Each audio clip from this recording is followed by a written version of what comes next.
ಈಗ ಸಹಜ ಈಗ ಉಪ್ಪಿನಬೇಟಗೇರಿ ಮಾತ್ರ ಅಲ್ಲ, ಇಡೀ ಧಾರವಾಡ ಗ್ರಾಮೀಣ ಕ್ಷೇತ್ರ ವಿನಯ್ ಕುಲಕರ್ಣಿ ಅವರು ಕೈಯಲ್ಲಿದೆ. ಅಂದರೆ ಅವರೇ ಶಾಸಕರು ಈಗ. ಸೊ ಅವ್ರು ಇಲ್ಲ ಅಂತ ಅಂದಾಗ ಸಹಜವಾಗಿ ಅವರ ಬೆಂಬಲಿಗರು ಕುಗ್ಗೋದು ಹೌದು, ಮತ್ತು ಅಭಿವೃದ್ಧಿ ಕಾರ್ಯಗಳಾಗ್ತಾ ಇಲ್ಲ ಅಂತ ಹೇಳಿ ಜನ ಕೂಡ ಆರೋಪ ಮಾಡ್ತಾ ಇದ್ದಾರೆ. ಏನು ಹೇಳ್ತೀರಿ ಸರ್? ಅದು ಸಂಬಂಧನೇ ಇಲ್ಲ. ಯಾಕೆ ಆ ಜಗದೊಳಗೆ ಸ್ವತಃ ಅವ್ರ ಮನೆ ಶಿವಲೀಲ ಕುಲಕರ್ಣಿ ಧರ್ಮಪತಿ ಆದಂಥವ್ರು ಭಾಳ ಒಳ್ಳೆ ರೀತಿ ಒಳಗೆ ನಮಗೆಲ್ಲ ಸಹಕಾರ ಕೊಡ್ತಾರೆ. ಅದ್ರಾಗ ನಮ್ಮ ಉಪ್ಪಿನಬೇಟಗೇರಿ ಇದು ಊರು ಅಂತಂದ್ರೆ ಭಾಳ ಇದು ಕಾಜಿ ಅದಾರ. ಈಗ ಉಪ್ಪಿನಬೇಟಗೇರಿ ಅಷ್ಟೇ ಅಲ್ಲ, ಈ ಇಡೀ ಕ್ಷೇತ್ರದಲ್ಲಿ ಏನೂ ಸಮಸ್ಯೆಗಳೇ ಇಲ್ವಾ?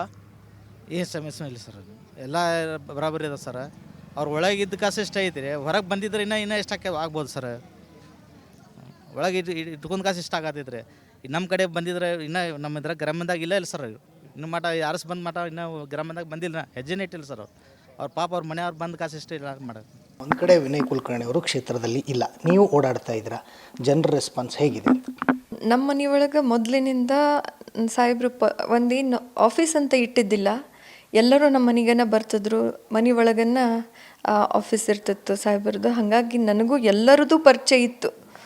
ಆದ್ರೆ ಇದು ಕೇಸ್ ಸ್ಟಾರ್ಟ್ ಆದಮೇಲೆ ಪೂರ್ತಿ ಜವಾಬ್ದಾರಿನ ತಗೊಂಡು ನನ್ನ ಇಲ್ಲಿ ಮಟ್ಟನು ಎಲ್ಲರ ಜೊತೆಗೆ ಸ್ಪಂದಿಸಿ, ಅವರು ನನ್ನ ಭಾಳ ಪ್ರೀತಿಯಿಂದ ಮನೆ ಮಗಳಂತ ಹೇಳಿ ನನ್ನ ಭಾಳ ಪ್ರೀತಿಯಿಂದ ನೋಡಿಕೊಂಡು, ನಾ ಯಾವುದೇ ಕೆಲಸ ಇರಲಿ ಅವ್ರು ನನ್ನ ಜೊತೆಗೆ ನಿಂದಿರ್ತಾರೆ. ನಾನು ಅವ್ರಿಗೇನು ಬೇಕೋ ಅದನ್ನು ಯಾವುದೇ ಒಂದು ಡಿಪಾರ್ಟ್ಮೆಂಟಿಂದ ಅನುದಾನ ಬಂದಾಗ ಅವ್ರ ಸಲಹೆ ಜೊತೆಗೆ ಅವ್ರಿಗೆ ಕ್ಷೇತ್ರದಾಗ ನಿಂತು ಮಾಡಿದಾಗ ಅವ್ರಿಗೂ ನನಗೂ ಭಾಳ ಹೊಂದಾಣಿಕೆಯಿಂದ ನಾವು ಕೆಲಸ ಮಾಡಕತ್ತೀವಿ. ಸರ್ ನಮಸ್ಕಾರ. ಹೆಂಗಿದೆ ಅಮ್ಮನ ಬಾವಿ?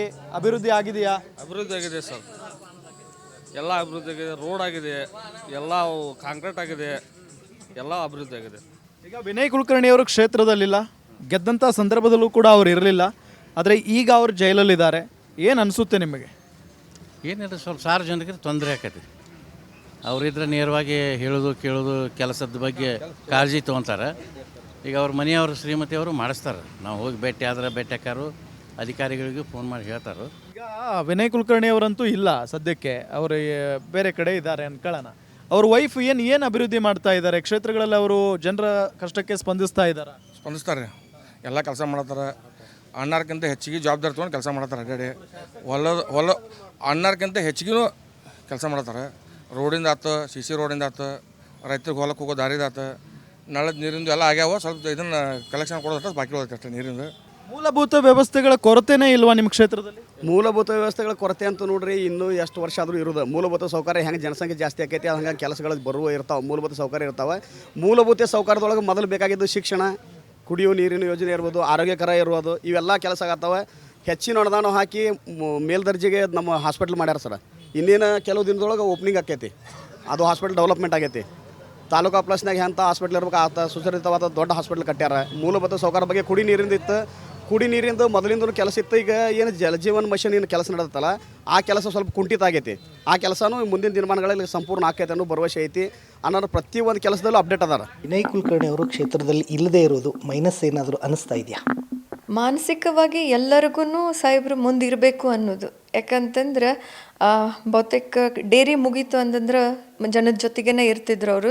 ವಿನಯ್ ಕುಲಕರ್ಣಿ ಅವರು ಕ್ಷೇತ್ರದಲ್ಲಿಲ್ಲ, ನೀವು ಓಡಾಡಿ ಕೆಲಸವನ್ನು ಮಾಡ್ತಾ ಇದ್ದಾರೆ, ಅಧಿಕಾರಿಗಳ ಸಹಕಾರ ಹೇಗೆ ಸಿಗ್ತಾ ಇದೆ?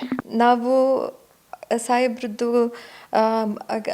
ಇಲೆಕ್ಷನ್ನಾಗ ಅವರೇ ಬರಲ್ದಂಗೆ ಆದಾಗ ನಾವು ಅವ್ರ ಜೊತೆಗೆ ನಿಂತಾಗ ಅವರು ನಮಗೆ ಸ್ಪಂದಿಸಿದ್ದು ಭಾಳ ಸಂತೋಷದ ವಿಷಯ. ಹಾಗಾಗಿ ನಾವು ಸಾಹೇಬ್ರು ಬರೋ ಮಟ್ಟನೂ ನಮ್ಮ ಜವಾಬ್ದಾರಿ ಅಂತ ಹೇಳಿ ನಾವು ಅವ್ರ ಜೊತೆಗೆ ನಿಂತೀವಿ. ಎಲ್ಲ ಡಿಪಾರ್ಟ್ಮೆಂಟ್ನಲ್ಲೂ ಒಳ್ಳೆಯ ಆಫೀಸರ್ಸ್ನ ಸಾಹೇಬ್ರು ಆಯ್ಕೆ ಮಾಡ್ಕೊಂಡಾರ. ಹಾಗೆಯೇ ಅನುದಾನನೂ ನಮಗೆ 5 ಗ್ಯಾರಂಟಿ ಜೊತೆಗೆ ಎಲ್ಲ ಡಿಪಾರ್ಟ್ಮೆಂಟ್ಸ್ನಲ್ಲೂ ನಮಗೆ ಒಳ್ಳೆಯ ಅನುದಾನ ಸಿಕ್ಕದ. ಅದನ್ನು ನಾವು ಎಲ್ಲೆಲ್ಲಿ ಯಾರ್ಯಾರ ಬೇಡಿಕೆ ಇತ್ತು, ನಮ್ಮ ಹಿರಿಯರದಾಗಲಿ ಯುವಕರದಾರ್ದು ಏನು ಬೇಡಿಕೆ ಇತ್ತು ಅದಕ್ಕನ್ನು ಹಂಚಿಕೆ ಮಾಡೀವಿ. ಆದ್ದರಿಂದ ತಾವಾಗೆ ಕೆಲಸ ಮಾಡ್ಕೊಳ್ಳೋದ್ರಿಂದ ಅವರು ಖುಷಿ ಅದಾರ. ವಿನಯ್ ಕುಲಕರ್ಣಿ ಅವರು ಮೂಲತಃ ರೈತ ಕುಟುಂಬದಿಂದ ಬಂದಂಥವ್ರು. ಅವ್ರಿಗೆ ರೈತರ ಮೇಲೆ ಒಂದು ವಿಶೇಷವಾದಂಥ ಕಾಳಜಿ ಇತ್ತು. ನಮ್ಮ ಹೊಲ ನಮ್ಮ ರಸ್ತೆ ಅನ್ನೋ ಒಂದು ಕಾಮಗಾರಿಯನ್ನು ಮಾಡಿದ್ರು. ಆ ಒಂದು ಕಾಮಗಾರಿ ಇಡೀ ಭಾಳಷ್ಟು ಶಾಸಕರುಗಳಿಗೆ ಒಂದು ಮಾರ್ಗದರ್ಶನ ಆಗಿರುವಂಥದ್ದು. ನಿಮ್ಮ ಕ್ಷೇತ್ರದಲ್ಲಿ ಹೇಗೆ ಆ ಕಾಮಗಾರಿ ನಡೀತಾ ಇರುವಂಥದ್ದು? 2013 ಸಾಹೇಬರು MLA ಆದಾಗ ನಮ್ಮ ಹೊಲ ನಮ್ಮ ರಸ್ತೆ ಅದೇ ಒಂದು ಯೋಜನೆಯನ್ನು ಸಿದ್ದರಾಮಯ್ಯ ಅವರ ಸರ್ಕಾರ ಇದ್ದಾಗನೇ ಸ್ಟಾರ್ಟ್ ಮಾಡಿದ್ರು. ಆವಾಗ ಬಹಳ ಜನರ ಮೆಚ್ಚುಗೆ ಇತ್ತು. ಎಲ್ಲರೂ ಲೀಡರ್ಸನ್ನು ಬಂದು ನೋಡ್ತಿದ್ರು ನಮ್ಮ ಕ್ಷೇತ್ರದನ್ನು. ಈಗ ಮತ್ತೆ ನಮಗೆ ಈ ಸತ ವಿನ್ ಆದಾಗ 25 CR ಅಷ್ಟು ಅನುದಾನ ನಮ್ಮ ಹೊಲ ನಮ್ಮ ರಸ್ತೆಗೆ ಬಂದದ. ಆಲ್ರೆಡಿ 14 CR ನಮಗೆ ಬಿಡುಗಡೆ ಆಗೈತಿ. ಅದರ ಜೊತೆಗೆ ನಾವು ಈ ಸತ ಮತ್ತೆ ಒಂದು ನಮ್ಮ ಫಾರೆಸ್ಟ್ ಡಿಪಾರ್ಟ್ಮೆಂಟ್ ಜೊತೆಗೆ 1 ಕೋಟಿಯಷ್ಟು ಅನುದಾನ ಗಿಡಗಳನ್ನು ನೆಡುವಂಥ ಕಾರ್ಯಕ್ರಮವನ್ನು ಮಾಡ್ಕೊಂಡಿವಿ. ಹಾಗಾಗಿ ಇನ್ನೂ ನೀಟಾಗಿ, ಆಮೇಲೆ ನಾವು ಸ್ಟ್ರಿಕ್ಟಾಗಿ ರೂಲ್ಸನ್ನು ಫಾಲೋ ಮಾಡಿ ರೈತರು ತಮ್ಮ ಹೊಲ ಎಲ್ಲದಾವ ತಮ್ಮದ ಕಾಂಟ್ರಾಕ್ಟರ್ನ ಕರ್ಕೊಂಡು ಮಾಡೋದ್ರಿಂದ ಇನ್ನೂ ಖುಷಿಯಾಗಿ ಈ ಸತ ಕೆಲಸಗಳಾಗ್ಯಾವ. ವಿಶೇಷವಾಗಿ ಕಾಂಗ್ರೆಸ್ ಸರ್ಕಾರ ಗ್ಯಾರಂಟಿ ಯೋಜನೆಗಳನ್ನು ಜಾರಿ ಮಾಡಿರುವಂಥದ್ದು.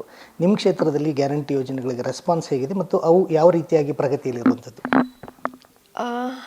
5 ಗ್ಯಾರಂಟಿಗಳಂತೂ ಬಹಳ ಹೆಣ್ಮಕ್ಳಿಗೆ ಭಾಳ ಖುಷಿಯಾಗಿದೆ. ಹಾಗನ್ನ ಸಣ್ಣ ಸಣ್ಣ ಕುಟುಂಬಗಳವರು ಅವರಂತರೂ ಅರ್ಧ ಜವಾಬ್ದಾರಿ ಸರ್ಕಾರ ತಗೊಂಡೈತಿ ಅಂತ ನಾನು ಅನ್ಕೊತೀನಿ. ನನ್ನ ಅಭಿಪ್ರಾಯ, ನಾನು ಖುಷಿಯದ್ದೀನಿ. ನಮ್ಮ ಕ್ಷೇತ್ರದ ಎಲ್ಲ ಹೆಣ್ಮಕ್ಳು, ಬಹುತೇಕ ನಮ್ಮ ಕರ್ನಾಟಕದ ಎಲ್ಲ ಬಡ ಹೆಣ್ಮಕ್ಳು ಭಾಳ ಸಂತೋಷವಾಗದಾರ. ಇದು ಭಾಳ ಬೇಕಾಗಿತ್ತು ನಮ್ಮ ಜನಕ್ಕೆ. ರೈತಾಪಿ ಕುಟುಂಬದವ್ರಿಗಂತೂ ಬೇಕೇ ಬೇಕಿತ್ತು.